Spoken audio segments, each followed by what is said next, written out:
Hello students, this is Ejaz Sir's Maths Academy and I am your teacher Ansar sir. We are studying chapter number 2 mechanical properties of fluids. So and in that part we are studying hydrostatics. What is hydrostatics? Study of fluids at rest is called hydrostatics. अब तक हम बहुत सारी चीज़ें पढ़ चुके हैं. हम एब्सोल्यूट प्रेशर क्या होता है, total pressure of air column as well as water column, दोनों टोटल प्रेशर उसको एब्सोल्यूट प्रेशर, और difference between absolute pressure and atmospheric pressure is called gauge pressure. ये भी हमने पढ़ लिया. लिक्विड कॉलम का प्रेशर कितना रहता है ये भी देख लिया. और लिक्विड कॉलम का प्रेशर शेप पर डिपेंड नहीं करता है, अमाउंट ऑफ लिक्विड पर डिपेंड नहीं करता है. It depends only on height, density of the liquid and acceleration due to gravity. और उसके अलावा फिर हमने हाइड्रोस्टैटिक पैराडॉक्स भी पढ़ चुके हैं. हम उसका एक्सप्लेनेशन भी पढ़ चुके हैं कि वो सच में कोई सरप्राइज वाली बात नहीं, उसका रीजन भी साइड में प्रेशर आता है. और आज हमें जो पढ़ना है वो टॉपिक है हमारा सरफेस टेंशन. क्या है? Surface tension. It is surface tension. Surface tension topic हमारा स्टार्ट करने से पहले हमें कुछ बेसिक कॉन्सेप्ट्स, कुछ डेफिनेशंस हमारे लिए पढ़ना जरूरी है. और वो कुछ डेफिनेशंस क्या है, लेट अस सी. सबसे पहले the first definition that we must study is that of cohesive forces. Cohesive force, cohesive force which is also called force of cohesion. Force of cohesion कोई बड़ी बात नहीं है, वही है. फोर्स ऑफ कोहेजन बोलो या कोहेसिव फोर्स बोलो, एक ही चीज है. What is cohesive force? Cohesive का मतलब होता है मिलाना. So cohesive force it is the force of attraction. मैं आपको सरफेस टेंशन की भी डेफिनेशन समझाऊंगा, उसका मीनिंग क्या होता है वो भी हमको पढ़ना है. लेकिन पहले ये चिल्लर डेफिनेशंस पढ़ लेते हैं. कोहेसिव फोर्स क्या होता है? The force of attraction between the molecules of the same substance. The force of attraction, the force of attraction between, दिख रहा है आपको? Very good. The force of attraction between the molecules of the same substance. The force of attraction between the molecules of the same substance is called cohesive force. मैं is called cohesive force नहीं लिख रहा, वो आपको मालूम है कि is called बोलते हैं करके. कुछ नहीं आया तो हम उतना तो बोल देते is called cohesive force. So cohesive force, the force of attraction between the molecules of the same substance is called cohesive force. अब ये cohesive force क्या होता है समझो, बहुत इजी चीज है. अगर मैंने एक दुकान से नया पेंट वाला ब्रश खरीद के लाया है ना, दीवार पे पेंट मारने के लिए लिपाई पोताई करते हैं तो उसके लिए ब्रश लाना पड़ता है. So this is a painting brush and this painting brush has hairs. Painting brush के बहुत सारे बाल रहते हैं, आपको मालूम है. बाल इतने सारे बाल है उसके. अब मैंने कम बनाया, टकला हो गया वो, तो कम बाल है समझो उसके, पूरा टकला नहीं हुआ. सो ये पेंटिंग ब्रश है और ये उसके बाल है, ठीक है. अब ये बालों के बीच में फोर्स ऑफ अट्रैक्शन ज्यादा नहीं है, क्योंकि अगर फोर्स ऑफ अट्रैक्शन ज्यादा होता तो वो चिपक जाते थे एक दूसरे से. वो नहीं चिपक रहे. मैंने क्या किया, ये पेंट ब्रश को पानी में डुबाया, वाटर. मैंने पेंट वाले ब्रश को काय में डुबाया? वाटर में, पानी में डुबाया मैंने इसको. और फिर क्या किया, पानी में से डुबाकर जैसे निकाला तो ये ब्रश ऐसा बन जाएगा. अब ये मत बोलना सर अच्छा हैंडल छोटा हो जाएंगे वगैरह. जो चीज काम की है उसी पर ध्यान देना. ये हैंडल पे ध्यान नहीं दूंगा, उसका ऐसा हो जाएंगे. उसके जो बाल है, अब ये भी मत बोलना अच्छा सर बाल लंबे हो जाएंगे, वो नहीं बोल रहा हूँ मैं ये बोल रहा हूँ कि उसके जितने बाल थे, अच्छा ये भी नहीं बोलना सर अच्छा नंबर ऑफ हेयर्स इंक्रीज हो जाते, बाल बढ़ जाते, पहले कम थे तो बहुत सारे हो जाएंगे. नहीं, पहले बाल थे अब क्या होंगे, बाल चिपक जाएंगे एक दूसरे से. बस इसी चीज पे ध्यान देना कि जो बाल पहले दूर थे, जैसे ही हमने पानी में से डुबाकर निकाले ब्रश को तो उसकी पेंट की चोटी बन जाएंगी, चिपक जाएंगे बाल आपस में. ये बाल आपस में चिपक क्यों गए? पहले तो नहीं चिपक रहे थे, अब क्यों चिपक गए? वो इसलिए कि अगर ऐसे दो बाल है ब्रश के और एक बाल पे पानी लग गया, वाटर मॉलिक्यूल एक बाल पे चिपक गया और दूसरा वाटर मॉलिक्यूल दूसरे बाल पे चिपक गया, तो ये वाटर मॉलिक्यूल ये दूसरे वाटर मॉलिक्यूल को अट्रैक्ट करेगा. और the force of attraction between the molecules of same water is called cohesive force. पानी का ये बूंद और पानी का ये बूंद, एक बूंद पानी एक बाल पे लग गया, दूसरा बूंद पानी का दूसरे बाल पे लग गया, और पहला बूंद दूसरे बूंद को अट्रैक्ट करेगा पानी और पानी के बूंद में आपस में अट्रैक्शन है, ये सेम सब्सटेंस सेम मॉलिक्यूल्स हो गए, ये सेम सब्सटेंस के मॉलिक्यूल, वाटर मॉलिक्यूल, इन दोनों में जो फोर्स ऑफ अट्रैक्शन है इसको बोलते हैं कोहेसिव फोर्स। समझे कोहेसिव फोर्स का एग्जांपल?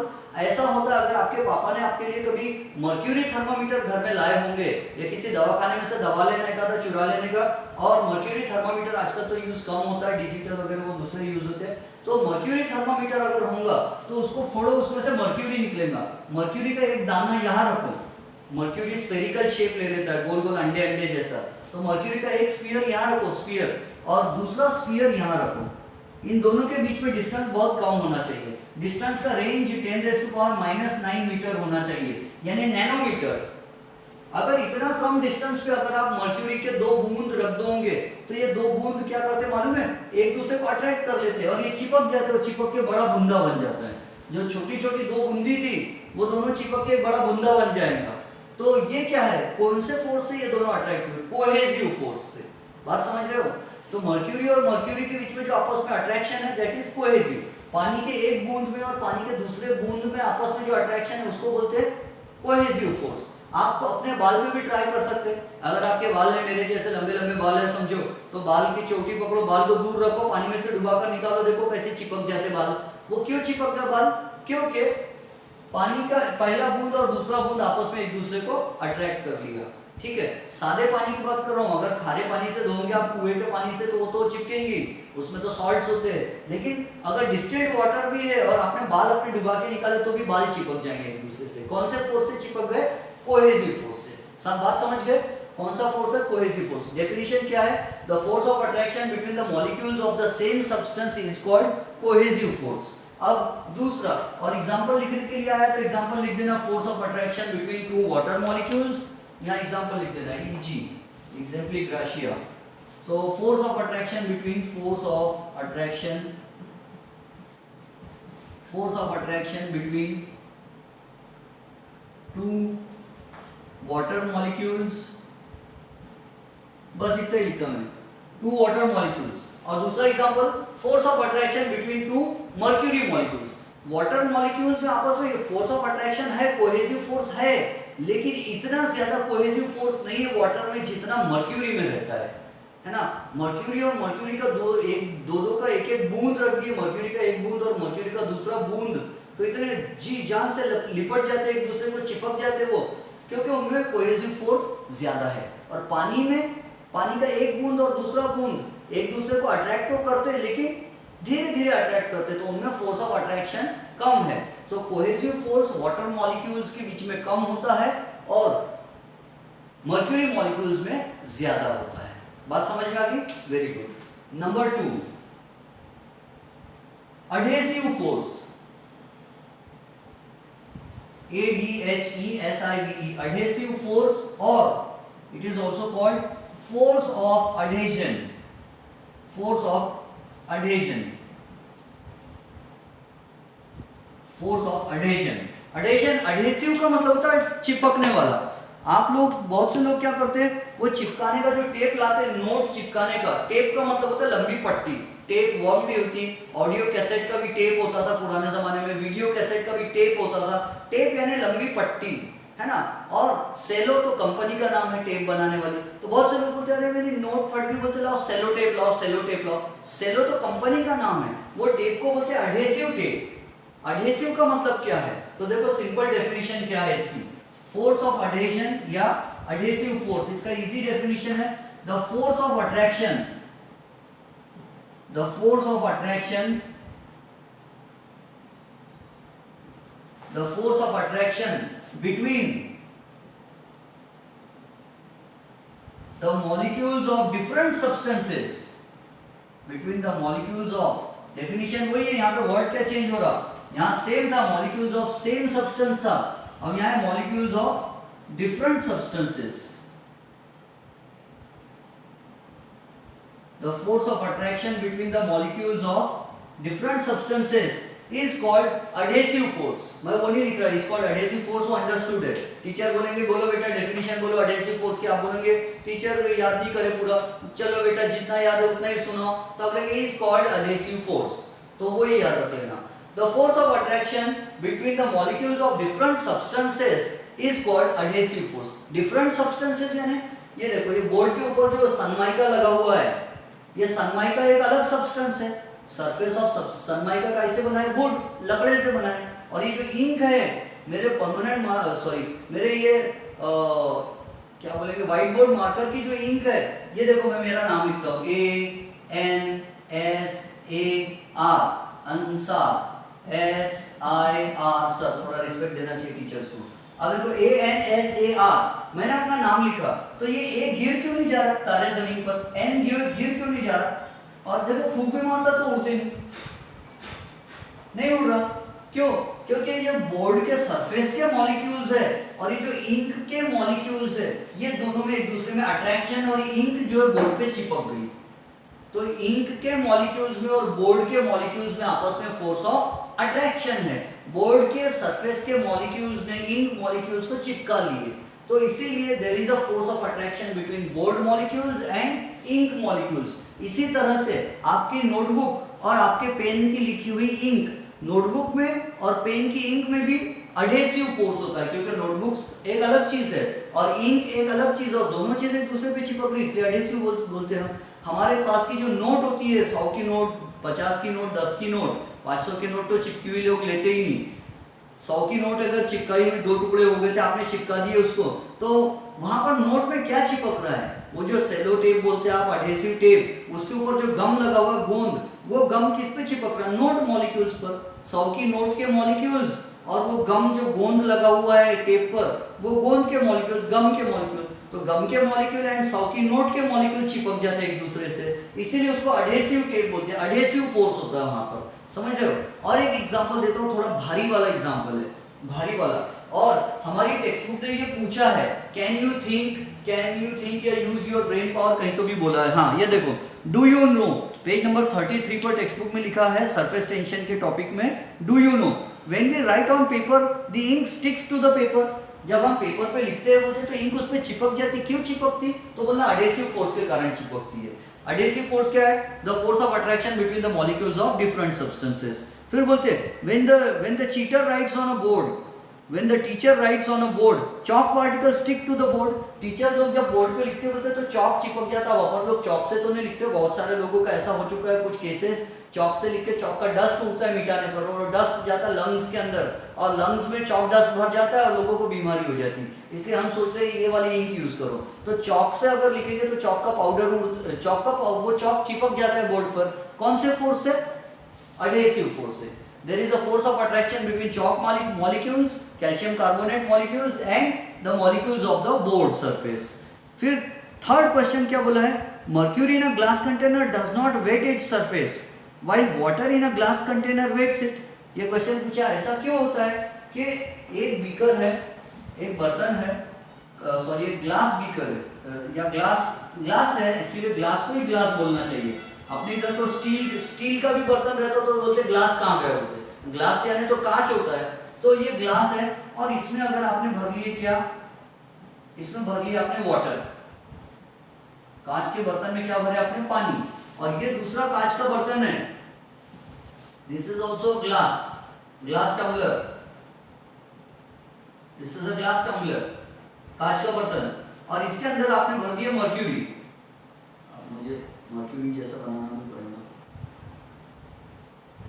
ग्लास के बर्तन में आपने भर दिए मर्क्यूरी, और आगे हम पढ़ेंगे कि मर्क्यूरी जब भी ग्लास में आता है, और इससे पहले लेक्चर में भी मैं समझा चुका हूं बैरोमीटर के समय, ग्लास में जब मर्क्यूरी रहता है तो मर्क्यूरी कॉन्वेक्स बन जाता है, और ग्लास में जब वाटर रहता है तो लगभग हॉरिजॉन्टल जैसा बनता, थोड़ा सा हल्का सा कर्व्ड होता है, नहीं के बराबर। केरोसिन रत्न ज्यादा होता है, वो मैं बाद में समझाऊंगा एंगल ऑफ कांटेक्ट क्या होता है। तो ये मर्क्यूरी भर दी हमने, क्या भर दिया ग्लास में? मर्क्यूरी। एक ग्लास में मर्क्यूरी भरे और एक ग्लास में पानी भरे, दोनों आइडेंटिकल ग्लासेस थे। अब क्या किया, दोनों ग्लास को, और ये ग्लास को औंधा कर दिया, उल्टा कर दिए, तो इसमें से पानी नीचे गिर जाएगा, इसमें से मर्क्यूरी नीचे गिर जाएगा। अब क्या करो, एक सूखा कपड़ा लो और सूखे कपड़े से रुमाल ले लो और रुमाल से ग्लास के अंदर पोछा लगाओ, ग्लास के अंदर, तो रुमाल थोड़ा थोड़ा गीला हो जाएगा। क्यों मालूम है? क्योंकि वाटर, इसके अंदर क्या था?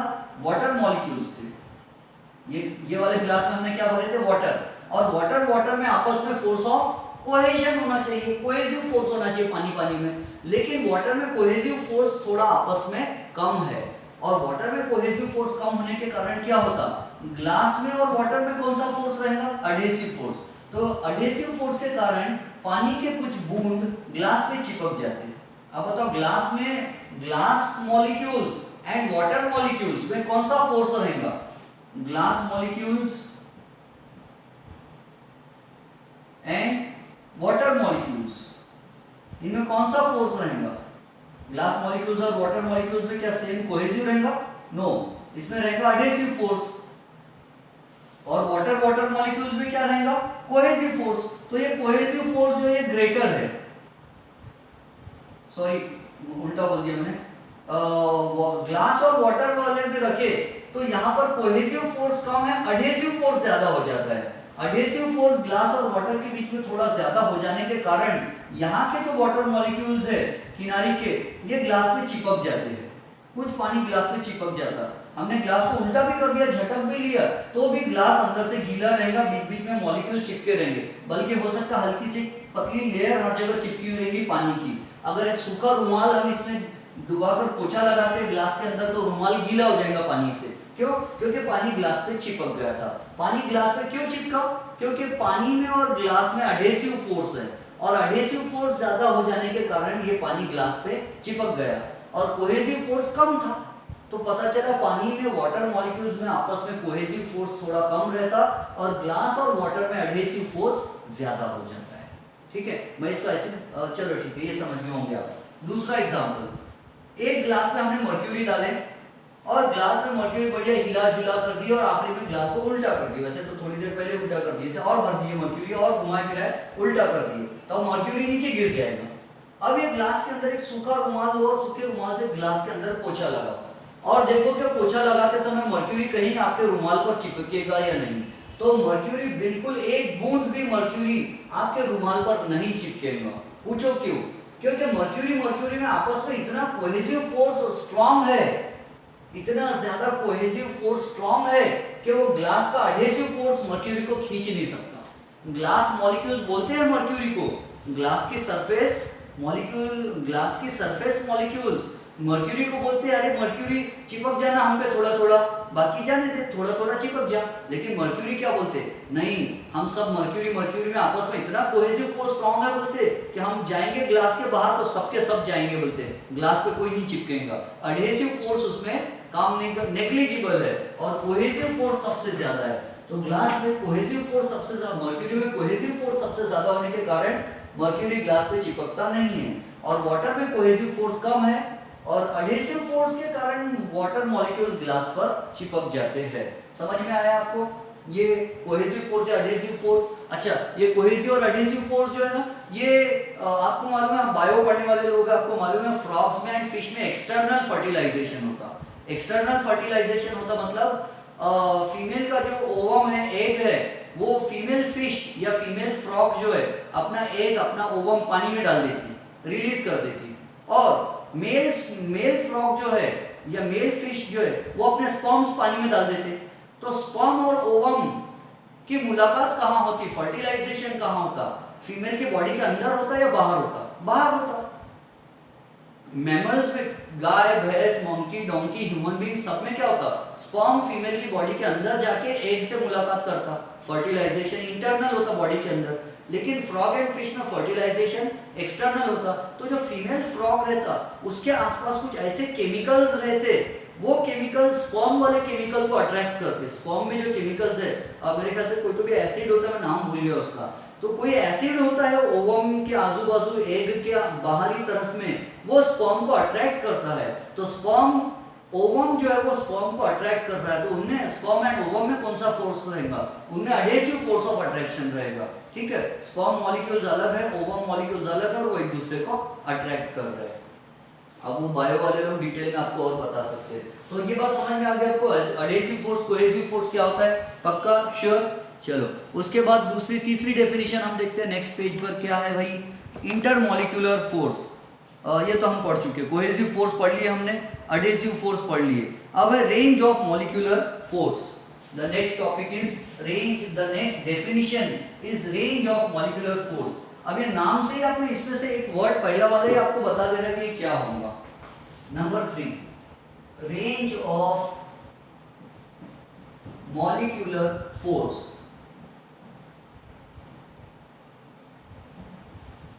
रेंज वैसे भी जो लोग पुलिस भर्ती में काम करते हैं या जो जिनके पापा मिलिट्री में होंगे उनको मालूम है कि ये बंदूक की रेंज कितनी होती है, कितने किलोमीटर दूर गोली मार सकती. अगर कोई बंदूक है और उससे मैंने गोली मार दी है खिलौने वाली टिचिक करके, तो वहां पे जाके 10-20 मीटर दूर जाके गोली गिर जाएंगी. और अगर रियल वाली गन है 1 किलोमीटर दूर भी कोई गुंडा मावाली है तो उसको गोली मारे तो 1 किलोमीटर दूर जाके गोली लग जाएंगी. और अगर कोई अच्छी वाली गन है एकदम, है ना, AK-47 या और कोई बहुत वाली, तो 3 किलोमीटर दूर है, कोई भाग रहा है, अपन यहाँ से गोली मार के शूट कर दिया तो उसको गोली लग जाएंगी. तो हम बोलते हैं अरे ये AK-47 की रेंज बहुत ज्यादा है, बहुत दूर तक गोली मारती है, इसकी गोली बहुत दूर जाके गिरती है ना. और जिसकी रेंज कम है उसकी गोली पास में गिरती है. अच्छा, मेरे ख्याल से एजाज सर आ गए हैं, सर पढ़ाने वाले हैं, इसलिए मुझे रुक जाना पड़ेगा.